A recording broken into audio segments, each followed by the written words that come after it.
Bon, quand j'ai élaboré mon bouquin « Dompter le dragon nucléaire », où je cherchais quels étaient les fantasmes qui étaient derrière les images, je suis tombé sur l'image du dragon.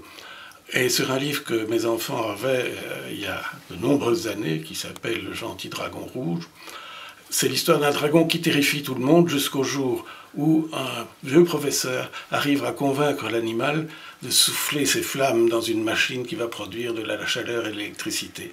Et à partir de ce moment-là, tout le monde l'aime bien. Dans le nucléaire, nous n'arrivons pas encore à donner aux gens cette image que le cœur d'un réacteur, après tout, ce qui importe, c'est de le dominer. Une fois qu'il est bien dominé, il est là dans le fond de sa caverne, dans certains cas, et il est rarissime qu'il en sorte. Le bilan en général est quand même positif.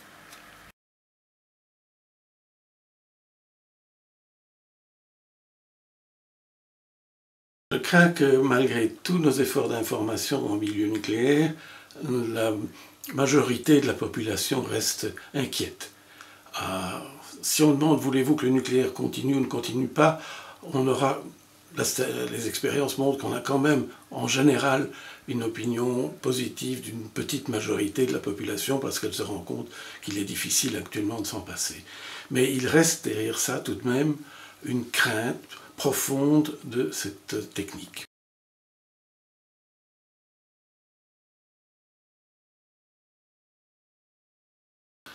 Il y a d'abord le phénomène de radioactivité qui est peu perceptible, peu mesurable et qui est très craint. C'est une science compliquée, comme dans un de ses livres, Jean de Kersvadoué a expliqué, la statistique ne convainc pas, ce n'est pas l'accumulation des faits qui permet de résoudre ce genre de choses, parce que ce qu'on mémorise en général, c'est beaucoup plus ce qu'on a perçu par l'émotion. Et donc, comme le nucléaire est présenté avec beaucoup d'émotions dans un très grand nombre de supports de fiction, tels que des films, je prends comme simple exemple les James Bond, où il y a souvent des incidents nucléaires, ils sont en général à prédominance militaire, même si de ci, de là, il y a un réacteur. Il y a eu des films très célèbres, je ne vais pas tous les citer maintenant, mais qui ont évidemment créé une image qui reste très négative.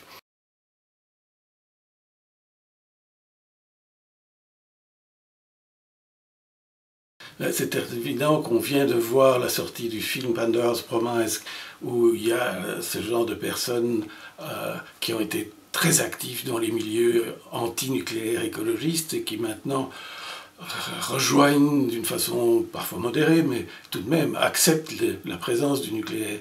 Mais ça n'est pas qu'aux États-Unis. Je suis en train de lire un livre de Maud Fontenoy qui annonce très clairement que, en tout cas pour l'instant, il n'est pas question pour elle de se passer du nucléaire.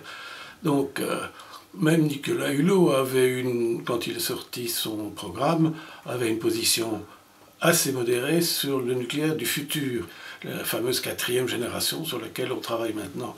Et d'ailleurs, ma position personnelle est certainement que je préfère les futurs réacteurs qui sont envisagés de la génération 4, qui sont en fait une reprise de travail sur des générations plus anciennes qui avaient été abandonnées pour des raisons économiques à l'époque. Et donc, je crois surtout qu'il faut se dire et convaincre que le nucléaire n'est pas une technologie obsolète. Elle est en plein développement. Nous en sommes, je dirais, qu'à l'adolescence du nucléaire. Il y a encore beaucoup de travail qui peut être fait pour le rendre encore plus sûr et plus efficace sûrement, et surtout en faire une énergie qui peut être durable à très long terme.